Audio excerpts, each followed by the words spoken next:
Hi everyone. Brooks Bandits coach Ryan Papiano has been named Alberta Junior Hockey League Coach of the Year. The head coach and GM led the Bandits to a record-setting regular season, posting 53 wins. In the process, the Bandits earned a first-round playoff bye and will open up their drive for a second consecutive AJHL title on March 15th. Papiano says the individual recognition is nice, but it's the team awards that matter most to him. It's great. I mean, it's a nice accomplishment individually, I guess, but the way I look at it is it's a team award. I've got a great assistant in Brent Gunlickson who does a ton of work for us, and obviously nothing happens without our players doing work every night. So nice accomplishment, but I think for us trying to look longer term and get back on the team thing, looking at the playoffs.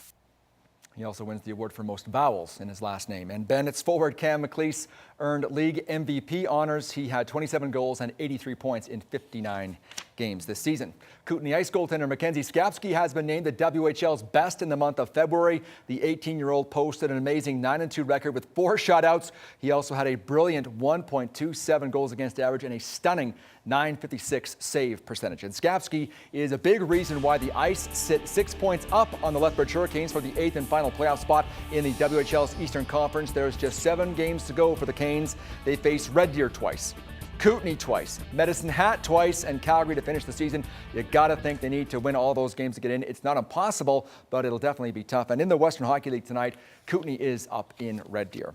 Former Lethbridge Hurricane Zach Boychuk is on the move again. The 23-year-old has been claimed off waivers by the Nashville Predators. This brings his brief stint with the Pittsburgh Penguins organization to a close. It's another shot at a full-time NHL spot for the Airdrie native. Nashville will be his 3rd team this season. He started the year with Carolina, who picked him in the first round back in 2008.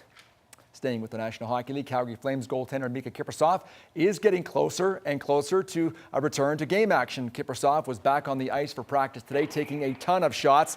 Kipper has been out for a month with a knee injury. His teammates say he looks good, and there's no doubt if he can return to form, he'll help this team a lot. The Flames do play San Jose tomorrow night, 7:30 at the Saddle Dome.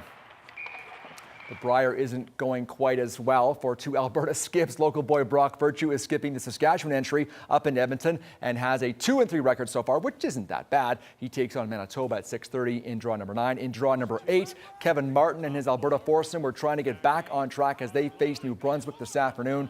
First and Alberta with the hammer, but New Brunswick lying 2. Martin just snuck it past the guard with the draw attempt. Nudges the New Brunswick Rock out, but not enough. It's a steal of 1, New Brunswick with a 2-0 lead. Now let's go to the 3rd end after another steal. New Brunswick ahead 2-0. Martin trying to tick the New Brunswick Rock out for 3. He does that, but also got a piece of his own. It's a deuce for Alberta, and we're tied up at 2.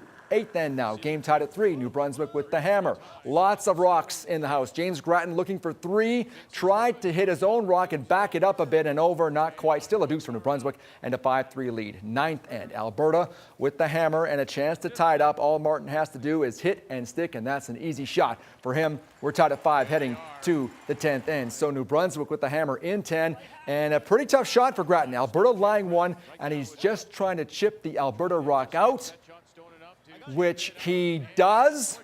They score 1 and beat Alberta 6-5. Kevin Martin, his rink Jackie, now 1-4. They are in big trouble at the Brier. Not what anyone really expected for them. No. Okay. Not at all. Coming up next, we're going to tell you why some people are going ape for a baby gorilla in Cincinnati.